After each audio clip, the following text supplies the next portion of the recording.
afternoon, Rock, the city of beautiful people. I am Anna Rose, and this is your daily talk show. So for today's episode, we are going to interview a professional event planner to share his knowledge and experience to everyone, especially to the business of students who want to be a part of event industry. So let's welcome our guest, Mr. Roniel Alpardo.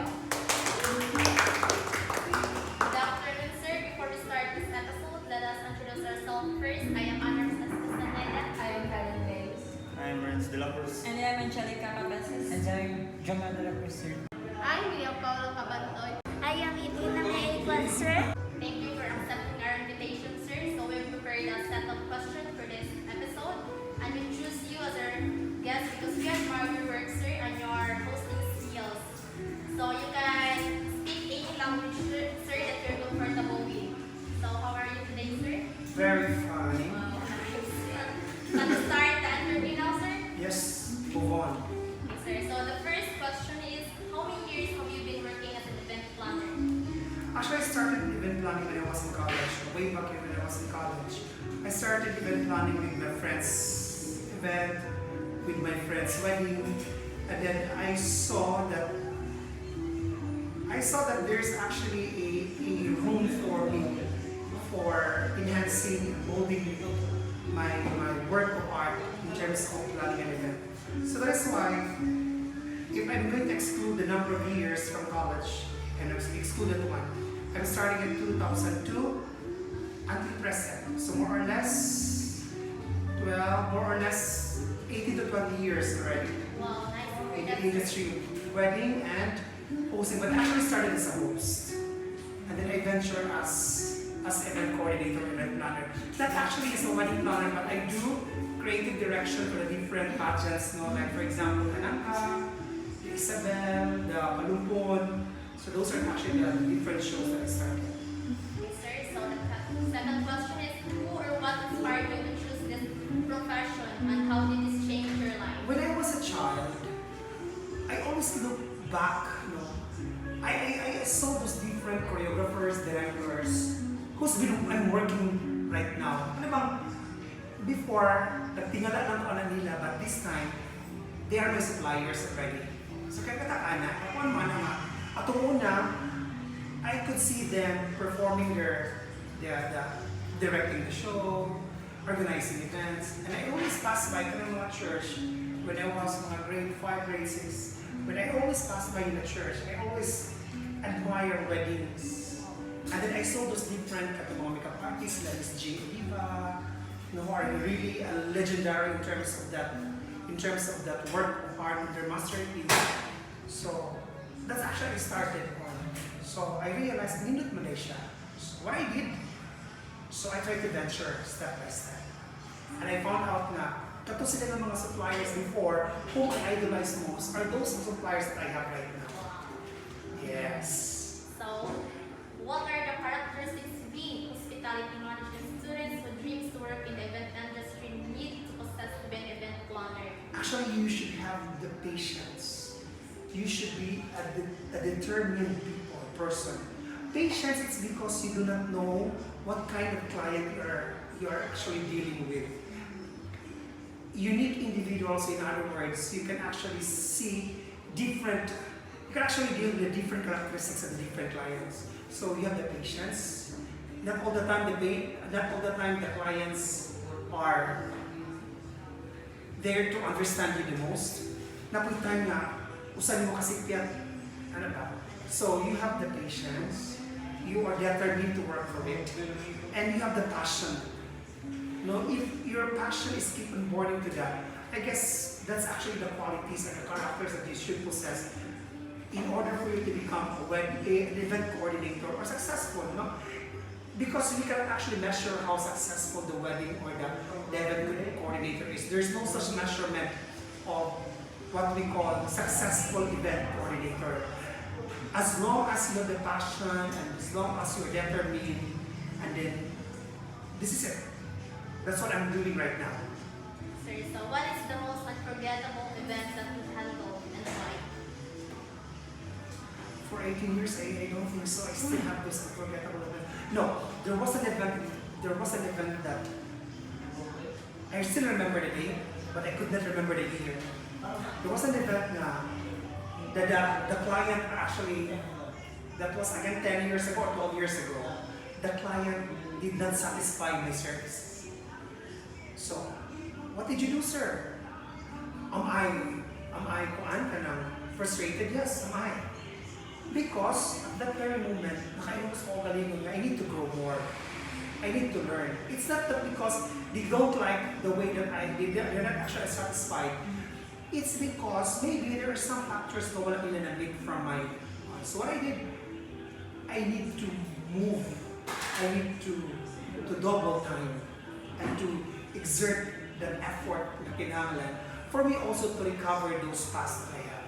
So unforgettable na akong experience na I could never forget because it's really harap-harapan yung naging form ko. I'm not satisfied.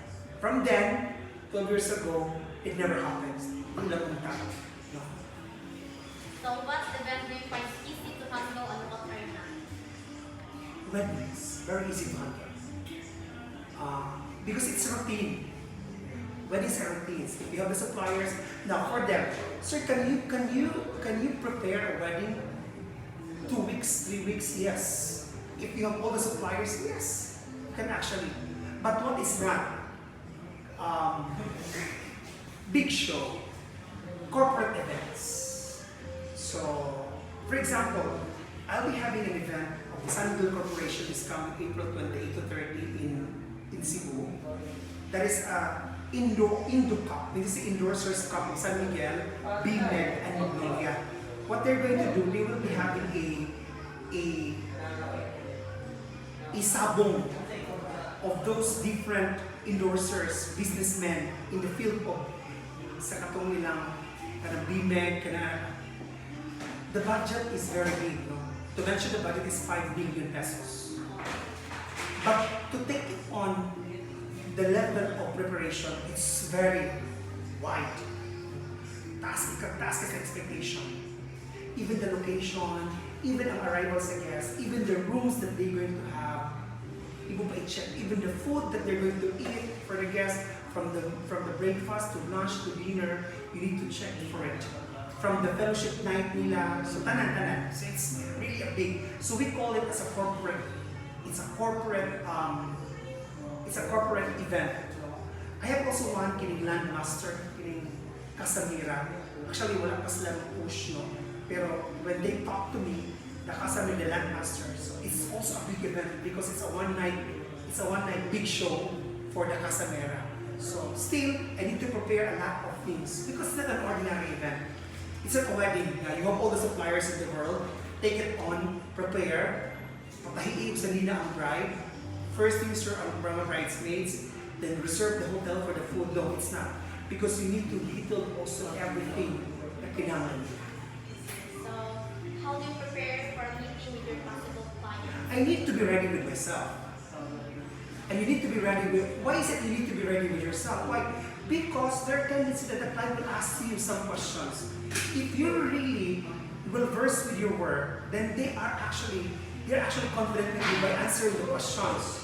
So be ready with yourself. Be ready with the time of those questions. Why? Because the client and the client actually and the event organizer, you're not actually dealing with the words alone, but you are dealing with money. They're actually the client investing money into you. So what you need to give back is actually the trust. And how to build up the trust? To build up the trust is give them the best that they could. Kinahanglan mo silang kuhapon. Get their attention. Get the trust. And after that one, things follow onwards. Sir, so what are the challenges you face in sourcing your event partners? If the event has already commitment to the others, double booking na. So I need to look for another suppliers. Because the first suppliers that the primary suppliers that I have is those chosen suppliers that I really want to work with me. But if in the sense that the supplier has already commitment to the other, that's the time I need to look for another supplier. And if I could not look for another, that's the time I need to retrieve another suppliers too. So, ingana, I know it's not stressful, pero kapoy na ba, mangita paglain.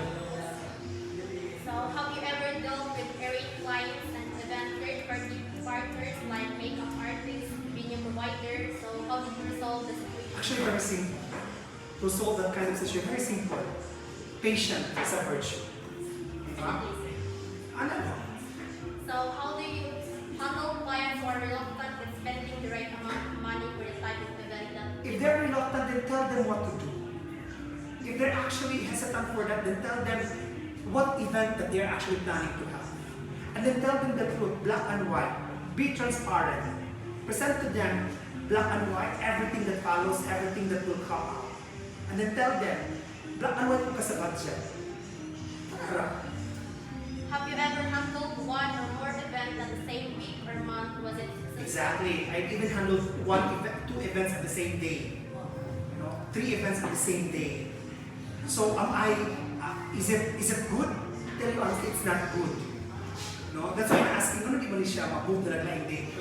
Because it's not that easy, very stressful. Why? Because you need to cater each of those clients you have and let them to satisfy also.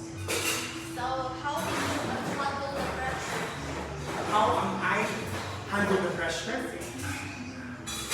Actually, my staff always tell me that I'm so at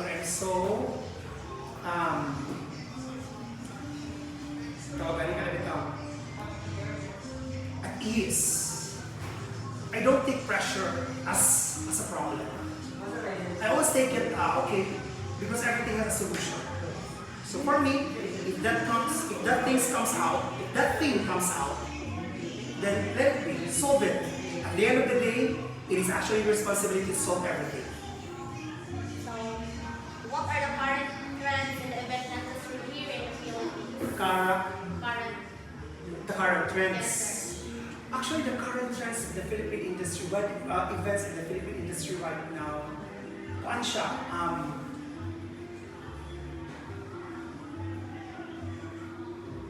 it's modern, but conventional.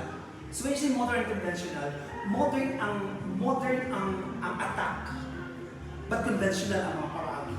But if you can see the events right now, you can actually see even the single detail kailangan matouch din mo. So as a wedding coordinator or event planner, every single detail has, kung unsay trend, kung unsay mga uso, present that one to the clients and give actually, if we use right now, instead of projector, we're using LED wall, then give them the LED wall. But of course, money matters. Because if the budget could not afford to the LED wall, then stay with the projector. But if actually the client could afford the LED wall, then be it. So that's the trend. No? It's a modern, although it's conventional, but still in a modernized way of. So in the midst of COVID-19 pandemic, how has this affected your job and what are Very. challenges faced? We're actually very affected with that one. Not only me, no, but the entire industry. This is actually the one lesson that I've learned. For those event organizers who are not actually we're not able to value the character of being thrift. Then if those COVID-19 happen and they don't have actual savings, lagapak ka. But if you actually value every single money that you have, whatever happens to it, at the end of the day, you have something to get on. So for those who are actually affected, But on my part, I would love to say this, although I am affected with that, but I am confidently say this one, that during the pandemic time, I was able to use the materials that I have. Why? Because I tried to save every single event that I have, I always try to save even single centavo. Because I knew it already that every single centavo valued the most. And every single centavo that you invested, it actually pays a lot off. So, ano lang. So the last question, sir, is how did you overcome such difficulties? How did I overcome those difficulties? Very simple lang yun. First is prayer. I always pray to God. In every event that I have, I always pray to God. I always leave everything to God. More good na. I always leave to God. Even ma-host lang ko, I always give it to God. The Lord, ikaw ay bahala. I always offer this one thing. The second is, I overcame those things because how did I actually, it flows lang yun. It flows lang. Whatever it takes, it takes. Whatever it be, let it be. So, enjoy the moment. Enjoy your life. Life is so beautiful, di ba? So, enjoy life. And of course, one thing, appreciate every single blessing you have. And appreciate those people who truly help you. Ako, I'm doing this business not because for myself alone, but for the people who are actually whom I'm helping on. Staff, they're depending on me. So, for those that they could earn from me, actually I'm extending already my generosity to them. So it's actually generosity that you share to them. Even a pwede nga, you can actually work by yourself. You need to have a collaborative effort from those people. And those people are actually a great help for you. So continue to patronize them, continue to appreciate them, and in return to it, it's a reward. They also will appreciate your effort. Thank you, sir, for answering your questions. I hope I was able to answer the questions well. Yes, sir. So that's the end of our interview, sir. We thank you for sharing your knowledge and experience to us, sir. So we learned so much from you and we will surely use this as our guide and Sure. motivation. Sige. Once It's a again, sir, motivation. I appreciate this interviewer that I have. From BSU, I'm so Yes, sir.